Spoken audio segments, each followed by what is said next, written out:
Bonjour les amis, ça va, vous allez bien? Bah écoutez, moi c'est la pleine forme et puis c'est vrai que les vacances arrivent tout doucement mais sûrement et j'essaye un petit peu d'accélérer les choses concernant ma deuxième dose de vaccination d'AstraZeneca puisque voilà, en principe elle était prévue pour le 3 août, mais je vais essayer d'être vacciné complet avant de prendre mes vacances en France. Ce sera beaucoup plus simple et beaucoup plus pratique aussi, et ça me permettra en même temps de rester un peu plus longtemps et ne pas être obligé pour le 3 août de revenir en Belgique. En tout cas, je vous souhaite d'ores et déjà de très très belles vacances. J'espère que vous allez avoir l'occasion de partir, vu que avec le Covid-19 ça va déjà un petit peu mieux, mais restons quand même vigilants. C'est vrai que le virus est toujours là.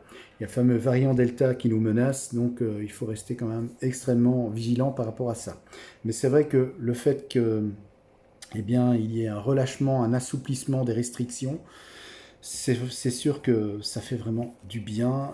On revit un petit peu et ça nous manquait énormément. Donc c'est sûr que ça fait du bien. Alors, dans cette nouvelle vidéo, j'ai déjà dénudé les fils pour vous montrer en fait comment réparer un fil électrique. Fil souple hein, de type VTMB. Donc ce sont des câbles ici que vous retrouvez d'une section de 3 fois 1,5 mm, les câbles que vous retrouvez sur des rallonges électriques par exemple, ou encore sur certains appareils électriques, que ce soit d'ailleurs du 1,5, du 2,5 ou du 0,75 mm.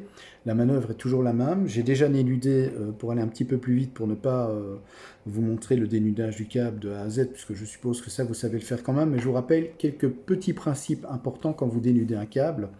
Quand vous venez avec votre cutter ou votre couteau, il est important, quand vous dénudez le câble, bien sûr, de ne pas blesser l'isolant du conducteur. Par exemple, ici, le conducteur de fil de phase, l'isolant brun, il ne faut pas qu'on voie le cuivre, il ne faut pas l'entailler. Donc c'est très très important lorsque vous dénudez, de faire attention à cela. À la fin de la vidéo, je vous montrerai aussi une autre façon de dénuder ce type de câble pour justement éviter de l'abîmer. Moi ici, c'est vrai que pour le dénuder, certains vont me dire, mais bon sang, il y a des pinces à dénuder et toi tu utilises une pince coupante. Bah oui, j'ai l'habitude, c'est comme ça. Je dénude avec ma pince coupante.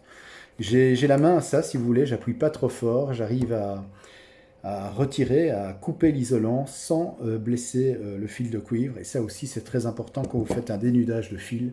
Surtout, ne blessez pas le fil de cuivre.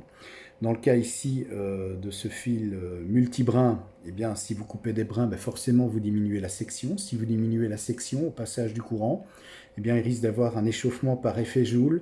Et donc, c'est une connexion qui va être problématique pour la suite, puisque la section sera moindre.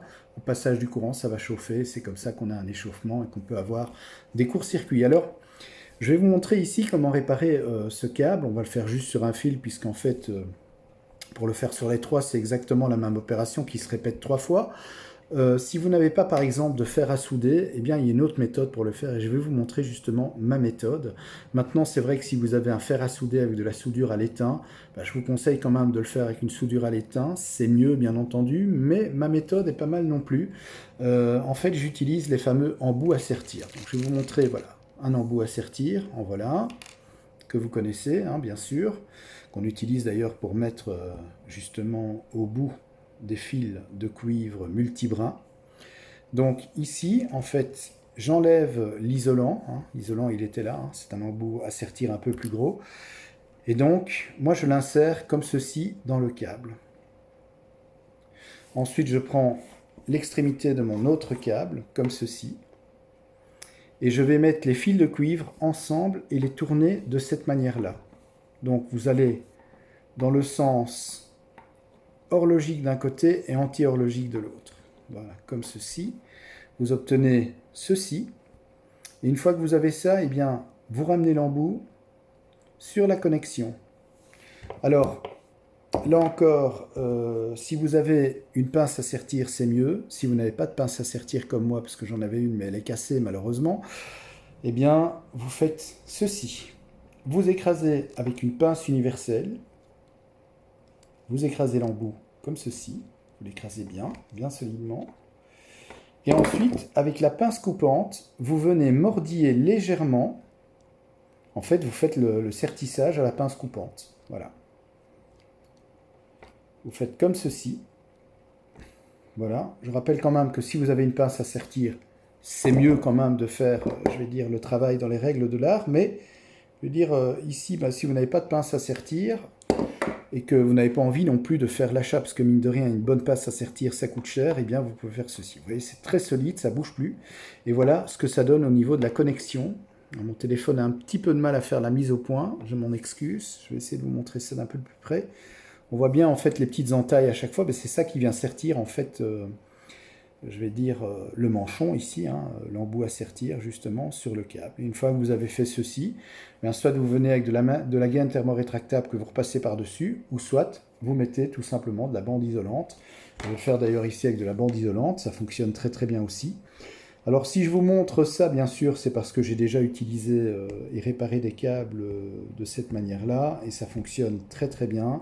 Ça vous évite, si vous n'avez pas de fer à souder sous la main, si vous n'avez pas de pince à sertir, vous pouvez utiliser cette méthode-là à la fois avec une pince universelle pour venir écraser le manchon, l'embout sur le câble, et ensuite simplement, légèrement, avec une pince coupante, vous venez écraser, vous faites des petites entailles, et c'est ça en fait qui vient sertir, et ensuite, une fois que votre connexion est faite, soit vous mettez de la gaine rétractable, soit comme moi ici, vous prenez simplement de la bande isolante, de la toile isolante, et vous venez donc isoler, comme ceci, la connexion.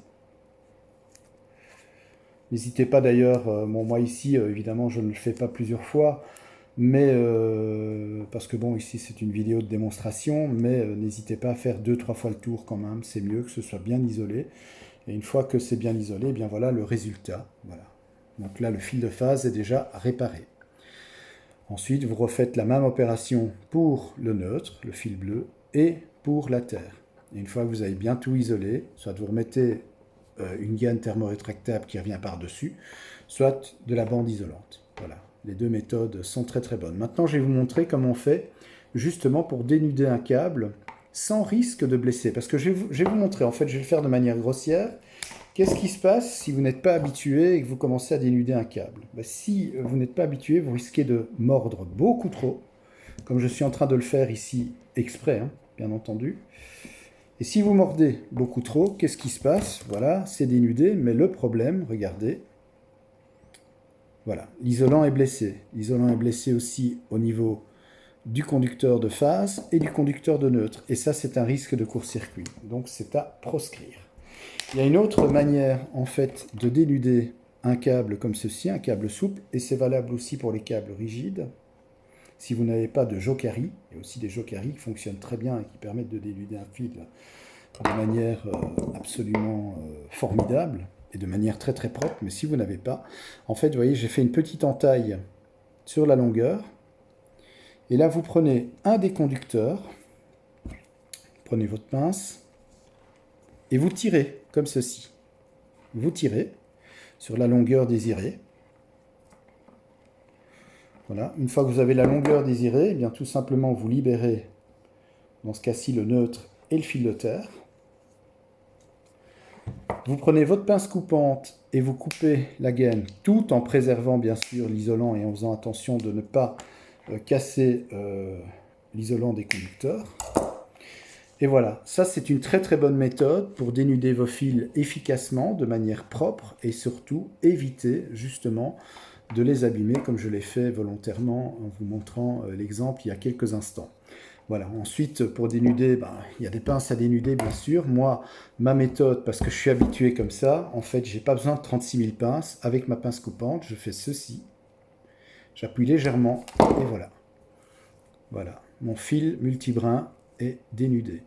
Et comme je vous le disais en début de vidéo, attention lorsque vous dénudez, bien sûr, de ne pas abîmer le cuivre. C'est valable pour le multibrin, mais c'est valable aussi pour les câbles rigides qui sont monobrins, que ce soit en 1,5, en 2,5. Il est important de ne pas faire une entaille dans le cuivre, parce que s'il y a une entaille dans le cuivre, c'est une amorce de rupture, et c'est surtout aussi le fait que vous diminuez la section du câble, avec un risque au passage du courant d'échauffement. Voilà, merci d'avoir regardé cette vidéo, j'espère que je vous ai un petit peu éclairé et aidé, surtout si vous devez faire des réparations sur vos câbles électriques.